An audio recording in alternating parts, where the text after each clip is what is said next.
नमस्कार। स्वागत है आप सबका राजनीति के इस अखाड़े में। मेरा नाम है अजय सेतिया। मित्रों, नरेंद्र मोदी को हराने के लिए भारत में ही नहीं, विदेशों में भी बड़ी भारी साजिश हो रही है। कई विदेशी शक्तियां डॉलरों की बरसात करने को तैयार हैं।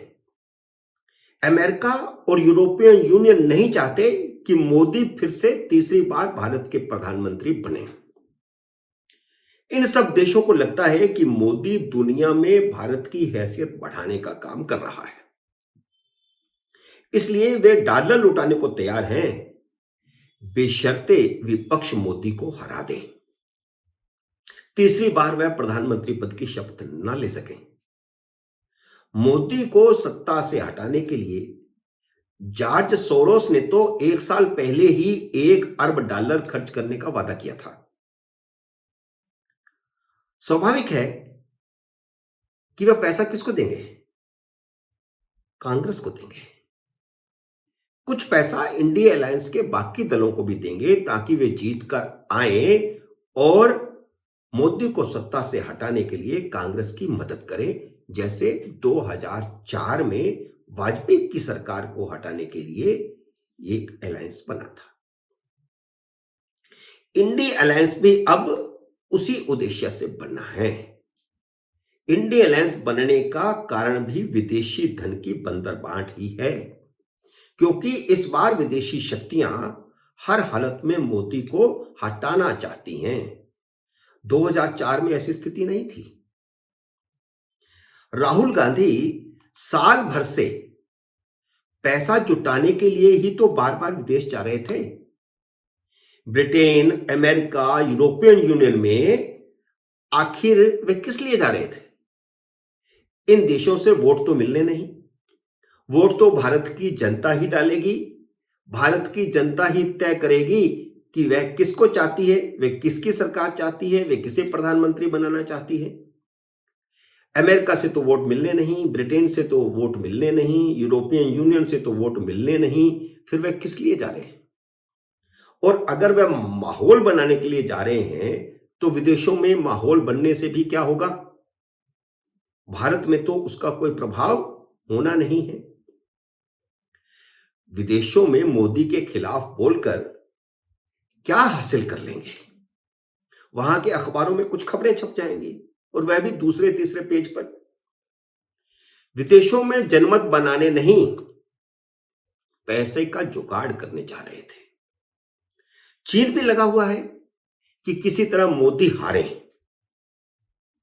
और कांग्रेस लौटकर आए।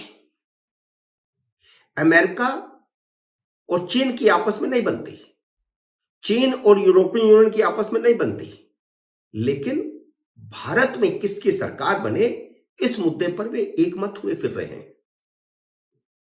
इसलिए चाइना असली काम कर रहा है। अमेरिका तो पैसा दे सकता है, देगा।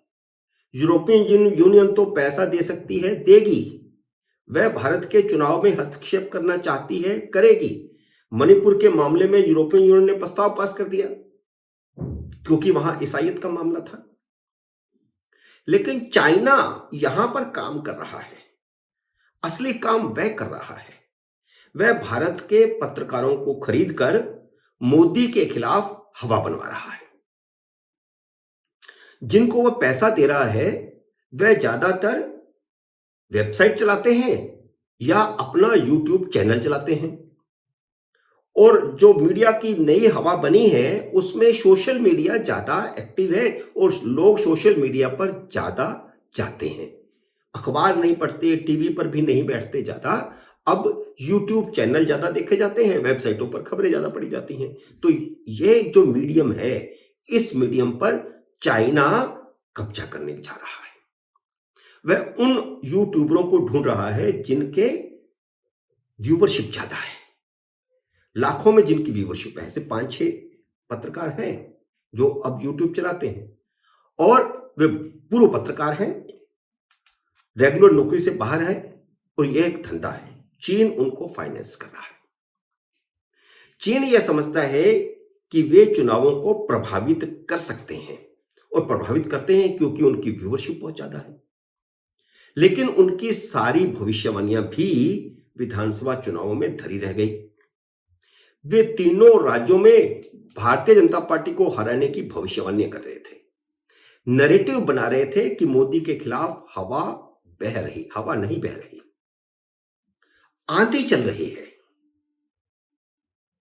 यानी देश मोदी को हटाना चाहता है और उसका पहला ट्रायल विधानसभा चुनाव में होगा। सेमीफाइनल की हवा भी ऐसे पत्रकारों ने बनाई थी जो ये समझते थे कि इस बार मोदी हार जाएंगे, वरना कोई चुनाव अगले चुनाव का सेमीफाइनल नहीं होता। लेकिन अब उनका क्या होगा? क्या चाइना उनको पैसा देगा? उनका पैसा अब रुक जाएगा क्योंकि उनका सारा नैरेटिव धरा रह गया। जो काम उनको सौंपा गया था वह करने में असफल रहे। इन नतीजों ने यह भी बताया है कि मोदी को हराना आसान नहीं है। अंतरराष्ट्रीय मीडिया ने भी यही लिखा है कि भारत में मोदी का करिश्मा बरकरार है। अब दो बातें हो सकती हैं, या तो विदेशी ताकतें पैसा रोक लेंगी, अब पैसा नहीं देंगी, हथियार डाल देंगी, या पैसे की बरसात ज्यादा होगी, सारी ताकत झोंक देंगे वे। अगर सारी ताकत झोंक देंगे तो इंडी अलायंस बना रहेगा, और अगर मदद बंद कर दी तो इंडी अलायंस टूट जाएगा। राहुल गांधी ने अभी भी हिम्मत नहीं हारी है। वह 8 दिसंबर को फिर विदेश जा रहे हैं, 15 दिसंबर तक विदेश में रहेंगे। वे मलेशिया, सिंगापुर, जकार्ता और हनोई का 7 दिन का दौरा करने जा रहे हैं। मलेशिया वह देश है जो हाल ही के सालों में मनी लॉन्ड्रिंग का केंद्र बना हुआ है, और मलेशिया के माध्यम से मनी लॉन्ड्रिंग के बहुत सारे केस भारत में आए हैं। इस बात को ध्यान रखना चाहिए, वरना इन देशों में जाने का राहुल गांधी का क्या कारण है? इंडी अलायंस की मीटिंग भी इसलिए 6 दिसंबर को रखी हुई थी क्योंकि राहुल गांधी को 8 दिसंबर को विदेश जाना था। लेकिन जब ममता बनर्जी, नीतीश कुमार और अखिलेश यादव ने 6 दिसंबर को आने से इनकार कर दिया तो राहुल गांधी ने खुद इन नेताओं को फोन किए, लेकिन बात नहीं बनी। क्यों नहीं बनी बात? क्योंकि कोई भी इंडी अलायंस को बाबरी ढांचे के साथ जोड़ना नहीं चाहता था। 6 दिसंबर वह दिन है जब 1992 में बाबरी ढांचा टूटा था। कांग्रेस ने इस उम्मीद के साथ 6 दिसंबर की तारीख तय की थी कि वह विधानसभाओं में चुनाव जीत जाएगी और उत्तर भारत में मुसलमानों को संदेश देगी। लेकिन हो गया उल्टा। ध्रुवीकरण की कांग्रेस की चाल तीनों प्रदेशों में उल्टी पड़ गई। हिंदू वोट पूरी तरह छिटक गया, और बाकी विपक्षी दलों को भी लगता है कि कांग्रेस अपने स्वार्थ में जो ध्रुवीकरण का खेल कर रही है वह उसकी लुटिया भी डुबो देगी। यानी कांग्रेस के खेल में क्षेत्रीय दलों का भी बंटाधार हो जाएगा, इसलिए वे सावधान हैं। इसलिए उन्होंने 6 दिसंबर की मीटिंग का बायकॉट कर दिया। अब राहुल गांधी के विदेश से लौटने के बाद 17 दिसंबर को मीटिंग होगी। अब आप सोचिए कि राहुल गांधी के लौटने के बाद ही मीटिंग क्यों रखी गई है? क्योंकि कांग्रेस के अध्यक्ष मल्लिकार्जुन खड़गे उनके बिना एक कदम नहीं चल सकते। लेकिन एक बात साफ है कि कांग्रेस की कोई भी मजबूरी हो, इंडी अलायंस राहुल गांधी का नेतृत्व अब स्वीकार नहीं करेगा। वह इंडी अलायंस के लिए भी पनौती बन गए हैं।